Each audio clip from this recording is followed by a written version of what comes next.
Joining me now in the studio is Emily. First of all, what a terrific piece. Thank you. I mean, great piece. I literally hadn't remembered the Epic of Gilgamesh, which I had to read in college until it appeared there. Took me right back. Let's talk about first those tablets, which were discovered just 5 years ago, and why they really are so groundbreaking. You know, I think the interesting thing is something that we take for granted because, you know, we hear about the destruction of the first temple, we hear about the destruction of the second temple. That's something we hear throughout history, but having these tablets basically is proving. You know, it's basically a contract proving that these things happen, which is not something that we necessarily think about because we take it as historical fact, but this really is the historical record of it being fact. Does that make sense? Of the exile from Jerusalem to Babylon. Exactly, in which they were called Judeans. That's why they believe that Al-Yahudu was the name of the region that the Sumerians gave the Judeans, but this predated the word Jew, even Jewish, even it predated the lunar calendar that we all, you know, go on today. Right, and that's interesting because Judea, that's still the term today that is used for, you know, the area that we talk about that is in the West Bank, where we believe so many of the stories of the Bible unfolded, right? Judea and Samaria. So we can get a grasp for just how ancient it is. Exactly. But talk to me a little bit more about the calendars. So basically the calendar, one thing that you realize, like the Sumerians, as you even said in the beginning, thousands and thousands of years old, the language itself doesn't have any semblances with the Semitic language.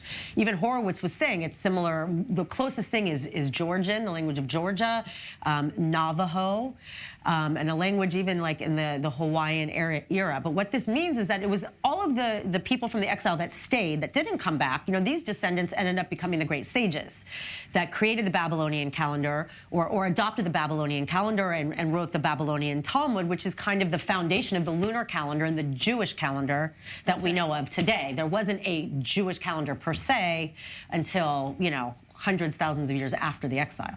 Right, which is fascinating. Very. I always think the Babylonian exile is particularly interesting because, first of all, no one, I think, predicted that the Jews would be able to come back so soon after the destruction under the next king, right, the Persian king, who would allow the Jews to rebuild that temple.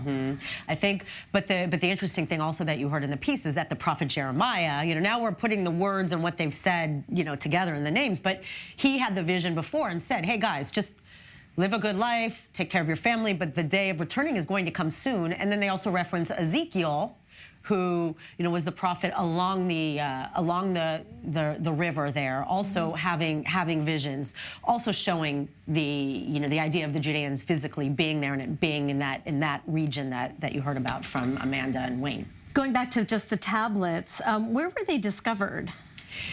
They were actually, it's a very good question, I think they were discovered in Iraq. But see, this is part of a big exhibit at the British Museum. They have a lot of the Sumerian tablets, and I believe it was many years ago, it made headlines when they found even the tablet of Gilgamesh. There have been a lot of archaeological trips, mainly from England, going to Iraq and studying what lies beneath. And it kind of begs the question of, you know, we think of Iraq, we think of Saddam Hussein, we think of the Gulf War. We're not thinking about all of these secrets that have been buried under Iraq, which has so much history about just humanity in general, not just the Jewish people, but the cradle of humanity, of civilization. That's right. And what was it like to sit down with the professor there? I mean, he has many students. He's trying to kind of, you know, intrigue them in a world that, you know, to us has seemed to have vanished.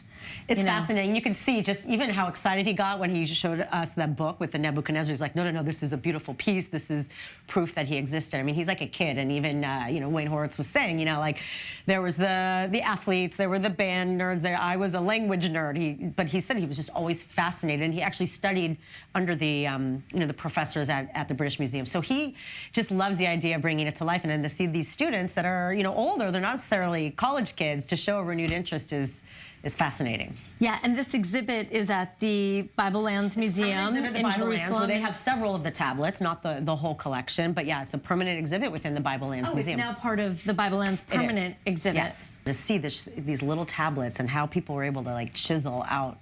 Right, and no connection really between the language Sumerian and Hebrew, even though they were That's both right. Semitic languages. Well, as Wayne Horowitz was saying, is that Sumerian was not a Semitic language, that it actually predated, that there's nothing like it. The closest possibilities is like Navajo and the Georgian language, which was really, you wouldn't put those two together. So, as he was saying, that the Sumeria predated it, most likely Abraham would have spoken that in the street, and Akkadian at home, kind of like he equated it to, you know, someone growing up in Southern California from Mexico are going to speak, you know, English in school and Spanish at home.